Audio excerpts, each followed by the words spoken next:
Hello everyone, आप सभी का स्वागत है एडुटेप में। यहाँ पर हम यूपीएससी, ईपीएफओ, एपीएफसी, ईओएओ एग्जामिनेशन की तैयारी कर रहे हैं, जिसमें आज अभ्यास सीरीज में जनरल साइंस का हमारा एक नया टॉपिक हम स्टार्ट करेंगे, जो कि मोस्ट इंपॉर्टेंट टॉपिक है। डिफरेंट टाइप्स ऑफ डिसीजेस, अलग अलग टाइप के डिसीजेस होती है।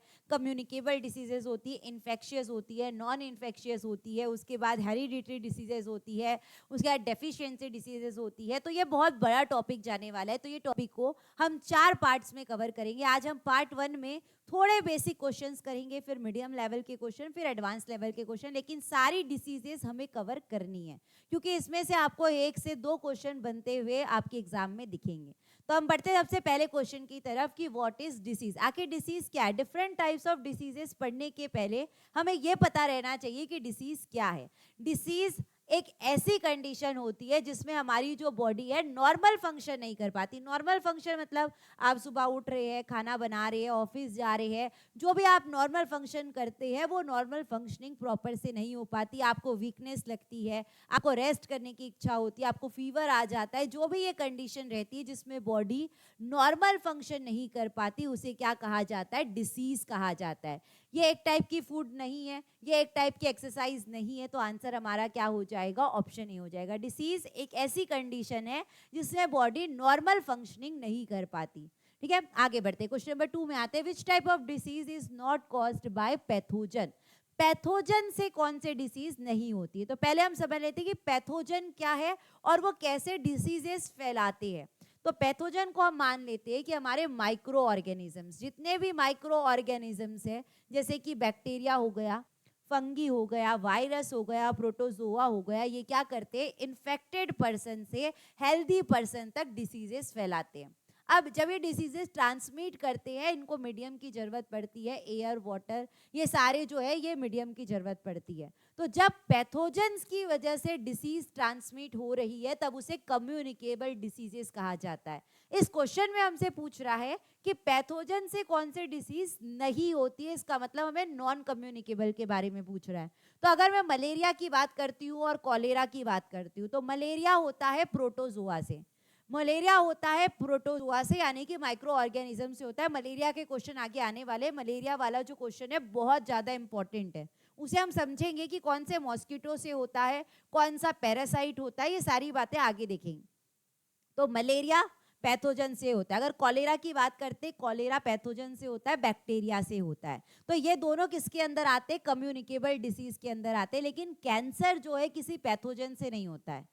कैंसर जो है मतलब आपकी जो सेल की ग्रोथ है वो प्रॉपर नहीं हो पा रही है, तो कैंसर डिसीज होती है। तो कैंसर एक नॉन कम्युनिकेबल डिसीज है जो पैथोजन से नहीं होता है, माइक्रो ऑर्गेनिज्म से नहीं होता है। तो आंसर हो जाएगा ऑप्शन नंबर ए।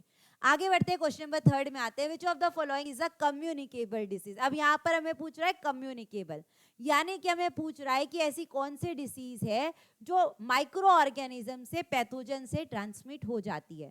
तो अगर हम बात करते हैं डायबिटीज की, डायबिटीज जो आती है हेरिडिटरी डिसीज के अंदर आती है। हेरिडिटरी डिसीज क्या है कि जो पेरेंट्स में होती है और बच्चों में आ जाती है। जैसे देखना कि अगर मम्मी और पापा को डायबिटीज है तो उनके बेबी को आगे चलकर डायबिटीज होगी, फिर उनके बेबी को आगे चल के डायबिटीज होगी। ये हेरिडिटरी डिसीज के अंदर आता है, ये कम्युनिकेबल नहीं है, ये पैथोजन से नहीं होता है। अगर मैं हाइपरटेंशन की बात करती हूँ तो हाइपरटेंशन भी पैथोजन से नहीं होता है। कि किसी को टेंशन बहुत ज्यादा हो रहा है, किसी के लिए कोई चीज अगर टेंशन के लिए, तो जरूरी नहीं कि दूसरे के लिए भी वो टेंशन वाली चीज हो। तो हाइपरटेंशन या टेंशन जो है वो कम्युनिकेबल नहीं है, वो हमारे हार्मोन्स की वजह से होता है, कुछ कंडीशंस की वजह से होता है। लेकिन अगर ट्यूबरकुलोसिस की बात करते हैं, ट्यूबरकुलोसिस जो है बैक्टीरिया से होने वाली डिसीज है, यानी कि पैथोजन से कम्युनिकेट होने वाली डिसीज है। तो ये कम्युनिकेबल डिसीज के अंदर आता है। ठीक है, आगे बढ़ते क्वेश्चन नंबर 4 में आते हैं। Which of the following is example of deficiency disease? अब कम्युनिकेबल देख लिया, नॉन कम्युनिकेबल देख लिया, हेरिडिटरी भी हमने डायबिटीज में देख ली। अब बात करते हैं कि यहाँ पर कौन सी एक डेफिशिएंसी डिसीज है। डेफिशिएंसी का मतलब कि कमी से होने वाली डिसीज, किसी चीज की कमी हो जाती है तब डिसीज होती है। तो अगर मैं बात करती हूँ रेबीज की, सबसे पहले रेबीज के बारे में बात करते हैं। रेबीज जो है वो डॉग के काटने से या इन्फेक्टेड एनिमल्स के काटने से होता है। तो ये डेफिशिएंसी नहीं है, किसी की कमी से नहीं होता। और रेबीज का भी वैक्सीन भी है, रेबीज का वैक्सीनेशन भी होता है, जिसका वैक्सीनेशन लुईस पास्चर ने बनाया है। किसने बनाया है रेबीज का वैक्सीनेशन? लुईस पास्चर ने बनाया है। तो रेबीज हमारी जो है वो डेफिशिएंसी डिसीज के अंदर नहीं आता है। टाइफाइड, टाइफाइड जो है वो एक कम्युनिकेबल डिसीज है। टाइफाइड जो है वो कम्युनिकेबल डिसीज है जो पैथोजन से होता है, ठीक है। लेकिन अगर रिकेट्स की बात करते हैं, रिकेट्स आपके एग्जाम के लिए भी इंपॉर्टेंट रहेगा। रिकेट्स जो है वो क्या होता है? विटामिन डी की कमी से होता है। चलिए अब बात कर लेते हैं विटामिन डी के बारे में।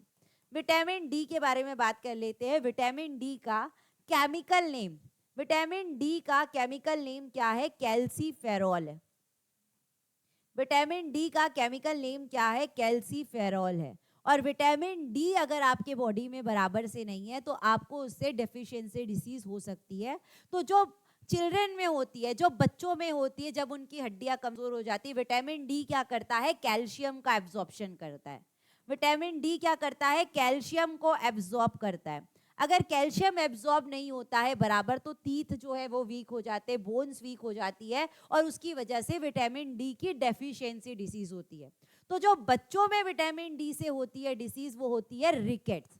जो बच्चों में होती है वो कौन सी होती है? रिकेट्स होती है। लेकिन अगर यही डिसीज बड़ों में होती है, एडल्ट में होती है, उसे ऑस्टियोमलेशिया कहा जाता है। इसीलिए विटामिन डी की जो डेफिशिएंसी डिसीज है उसको दूर करने के लिए सनलाइट लेना पड़ता है।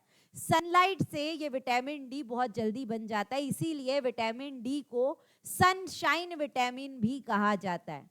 विटामिन डी को सनशाइन विटामिन भी कहा जाता है, ठीक है। आगे बढ़ते हैं, क्वेश्चन नंबर 5 में आते हैं। क्वेश्चन नंबर 5 में पूछ रहा है which of the following is a hereditary disease. यहाँ पर कौन सी हेरिडिटरी डिसीज है? हेरिडिटरी डिसीज वो डिसीज होती है जो पेरेंट से ऑफ स्प्रिंग्स में आती है, जो पेरेंट से बच्चों में आती है। तो यहाँ पर अगर हम बात करते हैं ट्यूबरकुलोसिस और मिजल्स, ये दोनों जो है ये एक हेरिडिटरी डिसीज नहीं है, कि जरूरी नहीं है कि अगर पेरेंट्स को है तो ये बच्चों में डिसीज आएगी। लेकिन जो सिकल सेल एनीमिया है, सिकल सेल एनीमिया जो है वो हेरिडिटरी डिसीज के अंदर आता है। अगर पेरेंट्स में ये सिकल सेल एनीमिया है तो बच्चों में आता है। ये सिकल सेल एनीमिया क्या होता है? जो आरबीसी है, आरबीसी का जो शेप है वो प्रॉपर नहीं रहता है, शेप चेंज हो जाता है और मतलब कि आरबीसी प्रॉपर बन नहीं पाते हैं, उसे सिकल सेल एनीमिया कहते हैं। तो इसमें बार बार खून चढ़ाना पड़ता है और ये ज्यादातर पेरेंट्स से बच्चों में आता है, हेरिडिटरी डिसीज के अंदर आता है। आगे बढ़ते क्वेश्चन नंबर 6 में आता है which of the following disease is transmitted by mosquitoes. Mosquitoes यानी कि मच्छर के काटने से कौन कौन से डिसीजेस आपको देखने को मिलती है? तो डेंगू, सबसे पहले डेंगू की बात करते हैं। डेंगू जो होता है फीमेल एडेस मॉस्किटो के काटने से होता है, ठीक है। अगर देख लीजिएगा जब पानी बहुत दिनों तक स्टोर रहता है, पानी अगर बहुत दिनों तक रुका हुआ रहता है उसे स्टैग्नेंट वाटर कहते हैं। तो स्टैग्नेंट वाटर में मॉस्किटोज बहुत ज़्यादा ब्रीड करते हैं, मॉस्किटोज बहुत ज़्यादा उसमें फैलने लगते हैं, उनमें रिप्रोडक्शन बहुत ज़्यादा होता है। इसीलिए जो स्टैग्नेंट वाटर रहता है उसमें कहा जाता है कि कैरोसिन ऑयल डाल दीजिए। जैसे कि बहुत समय तक अगर आपने कूलर इस्तेमाल नहीं किया तो कूलर में पानी बहुत दिन तक भरा रहता है, उस कूलर में बहुत सारे मच्छर जो है ब्रीड कर लेते हैं। और अगर आपने उसमें कैरोसिन ऑयल डाल दिया तो कैरोसिन ऑयल क्या करेगा? ऑक्सीजन की सप्लाई को रोक देगा और मॉस्किटोज ब्रीड नहीं कर पाएंगे। तो जो स्टैग्नेंट वाटर है उसमें से ये डिसीजेस होती है, डेंगू होता है, मलेरिया होता है, चिकनगुनिया होता है। आंसर हमारा मोर than one of the above हो जाएगा। अब कौन कौन से मॉस्किटोज से होता है?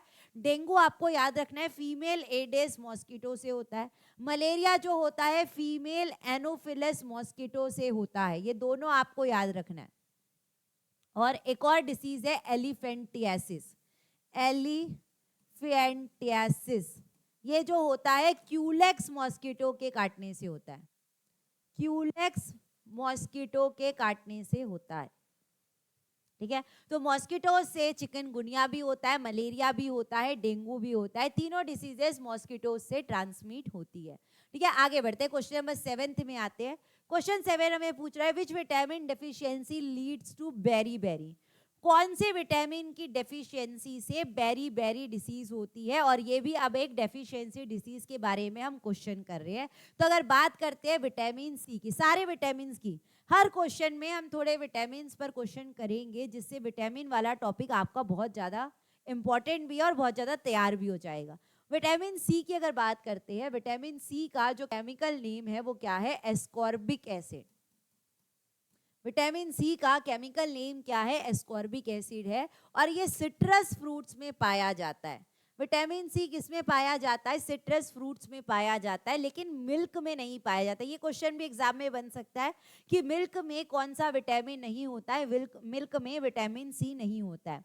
और विटामिन सी जो है बहुत इजीली डिस्ट्रॉय होने वाला विटामिन है।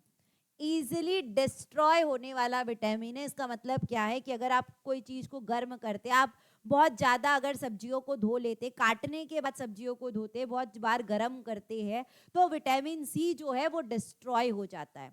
अब विटामिन सी की अगर कमी हो जाती है, विटामिन सी की अगर डेफिशिएंसी हो जाती है, तो कौन सी डिसीज होती है? स्कर्वी डिसीज होती है। विटामिन सी की डेफिशिएंसी से स्कर्वी डिसीज होती है, यानी कि मसूड़ों से खून आना, दांत आपके टीथ जो है वीक हो जाना, ये सारी जो डिसीज होती है इसे स्कर्वी डिसीज कहा जाता है, जो विटामिन सी की डेफिशिएंसी से होती है। लेकिन जब पेंडेमिक वगैरह रहता है तो डॉक्टर्स जो रहते हैं विटामिन सी ज़्यादा लेने को कहते हैं। विटामिन सी क्या करता है? हमारी इम्यूनिटी को बढ़ाता है। तो आपसे क्वेश्चन ये आएगा कि अगर पेंडेमिक के टाइम कौन से विटामिन को लेने के लिए डॉक्टर जो है एडवाइस करते हैं? तो विटामिन सी को लेने के लिए। अगर विटामिन बी1 की बात करते हैं, विटामिन बी1 का जो केमिकल नेम है वो क्या है? थायमीन।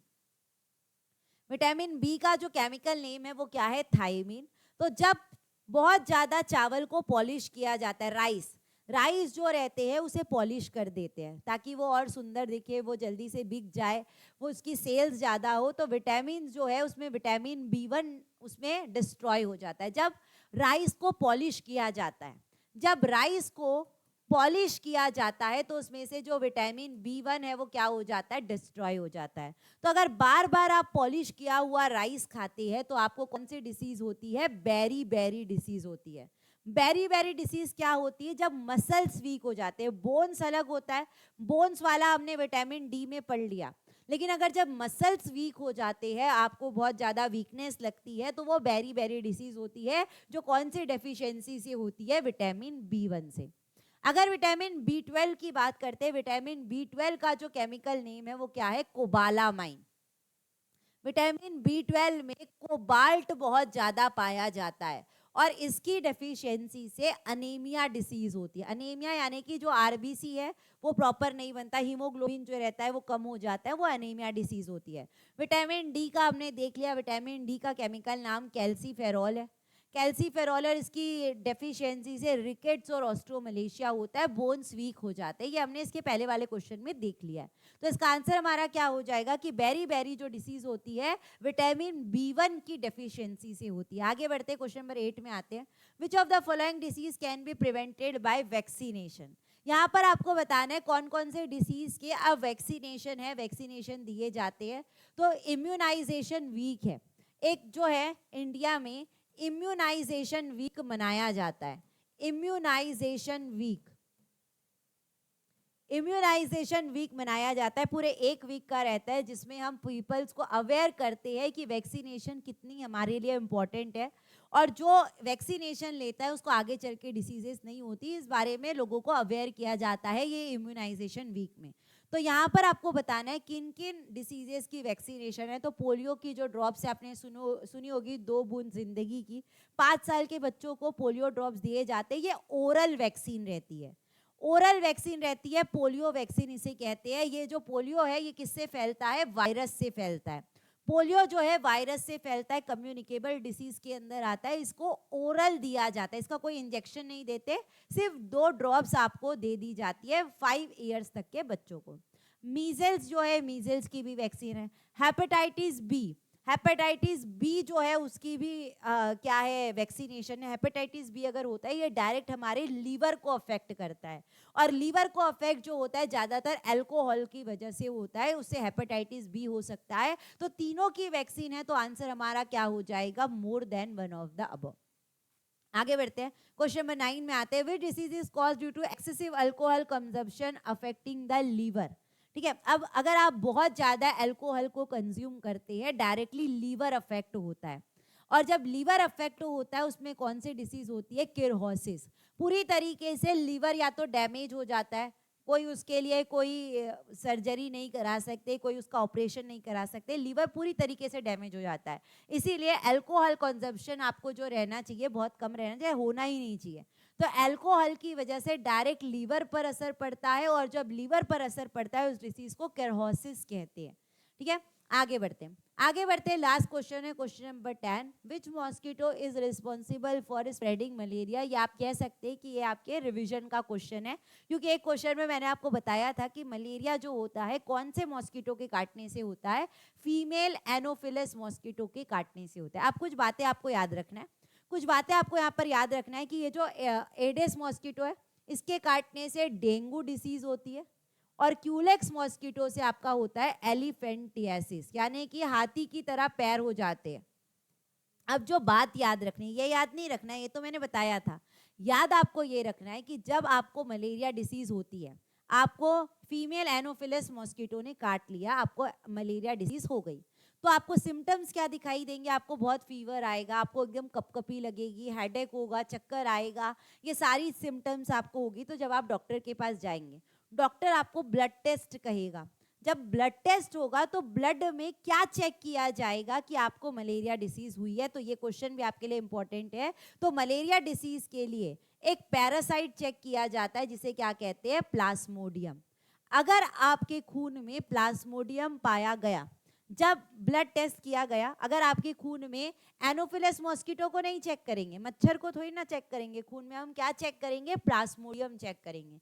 अगर आपके ब्लड में प्लाज्मोडियम है, इसका मतलब आपको मलेरिया डिसीज हो गई। तो दो बातें मलेरिया डिसीज के लिए याद रखना है, फीमेल एनोफिलस मॉस्किटो और प्लाज्मोडियम पैरासाइट आपको याद रखना है। दोनों क्वेश्चन आपके लिए इंपॉर्टेंट है। तो ये था हमारा पार्ट नंबर 1 जिसमें हमने कुछ बेसिक क्वेश्चन किए। अब हम मिलेंगे पार्ट नंबर 2 में जिसमें और कुछ डिसीजेस के बारे में बात करेंगे। तो आपको पार्ट नंबर 2 को भी बहुत अच्छे से देखना है, डिसीजेस वाला टॉपिक आपके लिए इंपॉर्टेंट है। तो आज के लिए बस इतना ही। आप सभी को thank you, bye, take care and all the best. अब मिलते हैं पार्ट नंबर 2 में।